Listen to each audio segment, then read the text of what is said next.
210쪽을 보시면 등기부가 나와 있습니다. 210쪽에 등기부가 나와 있는데요. 이미 설명할 건 다 설명을 했습니다. 쭉 읽어보시면 돼요. 쭉 넘어가셔갖고 어디를 보시냐면 214쪽에 구분건물 등기부가 나와 있는데 이 부분은 대단히 중요합니다. 출제가 한 문제가 이루어질 거예요. 네. 집합건물 등기부 예전에 설명드린 적 있습니까? 없어요? 있는 것 같은데. 아, 그런가요? 네.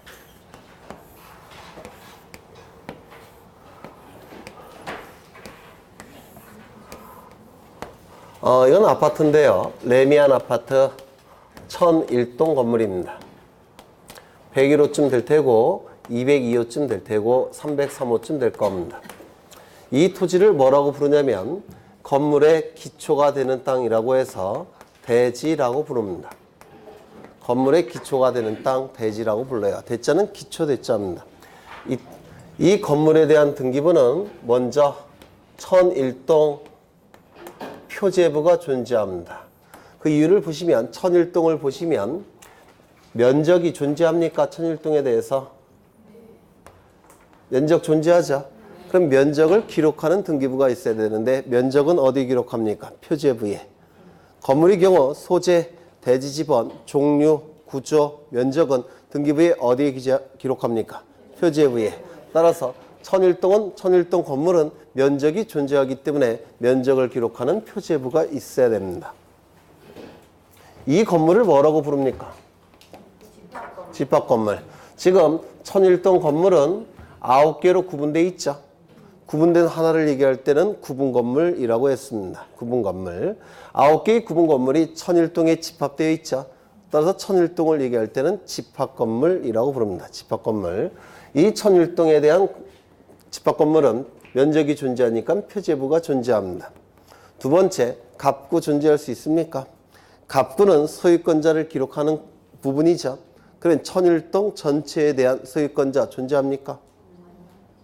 1001동 전체에 대한 소유자 없죠. 따라서 갑구는 존재할 수가 없습니다. 갑구가 존재하지 못한다면 을구도 존재할 수 없습니다. 그래서 1001동 전체에 대해서는, 즉 집합건물에 대해서는 표제부만 존재합니다. 두 번째, 101호. 101호 보시면 면적이 따로 존재합니까? 존재하죠. 따라서 면적을 기록하는 뭐가 있어야 됩니까? 표제부가 존재합니다. 101호에 소유권자 별도로 있습니까? 네. 있죠. 소유권자를 기록하는 갑구도 존재해야 됩니다. 101호 소유자가 은행에 저당 잡히고 돈 빌릴 수 있습니까? 네. 따라서 소유권 이외의 권리를 기록해야 될 을구도 존재합니다. 따라서 101호는 표제부, 갑구, 을구가 다 존재합니다. 그렇죠. 102호는요. 102호. 면적이 따로 존재합니까? 네. 따라서 표제부 존재하고 소유자 따로 있습니까? 네. 있겠죠. 저당권 설정할 수 있습니까? 네. 있겠죠. 103호. 표제부 존재할 테고 갑구, 을구 다 존재할 겁니다. 쭉 가서 302호는 어떨까요? 표제부 있겠습니까? 면적이 존재하겠죠. 면적을 기록하는 표제부 있을 겁니다. 소유권자 따로 있습니까? 있을 겁니다. 을구도 존재할 겁니다. 303호는요. 표제부 존재할 테고 갑구 존재할 테고 을구도 존재할 겁니다. 이 등기부를 1001동 등기부라고 불러요. 즉 집합건물 등기부라고 부릅니다. 이 등기부는 집합건물 등기부예요. 그럼 이 집합건물 등기부는 표제부, 갑구, 을구 세 부분만 구성되어 있습니까? 아니죠. 특이하죠. 1001동 전체에 대한 표제부가 있고 101호부터 303호까지 전부 다 표제부, 갑구, 을구가 따로 존재합니다. 그렇죠. 이게 바로 1001동 등기부입니다. 집합건물 등기부라고 부릅니다. 그러면 303호 등기부 이거 맞습니까? 303호. 이거 맞아요? 안 맞아요? 맞죠? 303호를 뭐라고 부릅니까? 구분건물. 따라서 이 등기부는 구분건물 등기부입니다. 그래서 집합건물 등기부도 이거고 구분건물 등기부도 이겁니다. 그래서 혼용해서 써요.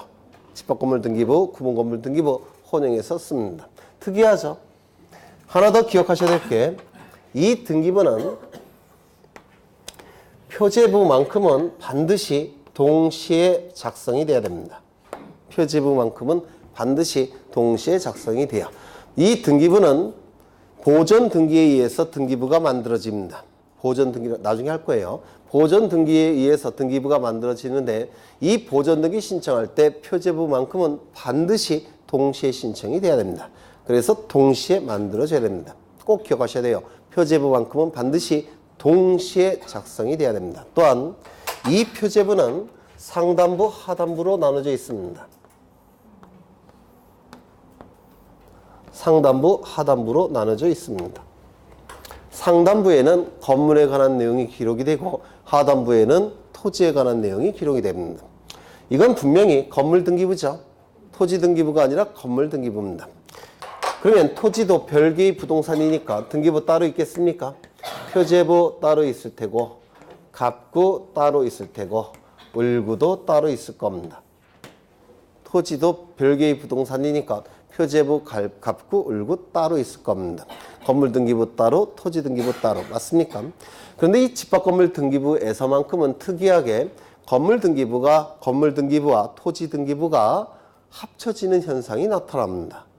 무슨 얘기냐면 이 집합건물 등기부 표제부는 이거라고 그랬죠. 전부 다 상단부, 하단부로 나눠지고 상단부에는 건물에 관한 내용이 기록이 되고 하단부에는 토지에 관한 내용이 기록이 됩니다. 그렇다면 303호를 예를 든다면 이 부분은 뭐에 대한 등기부일까요? 303호 표제부, 갑구, 을구. 맞습니까? 그렇죠. 이 부분은 어떨까요?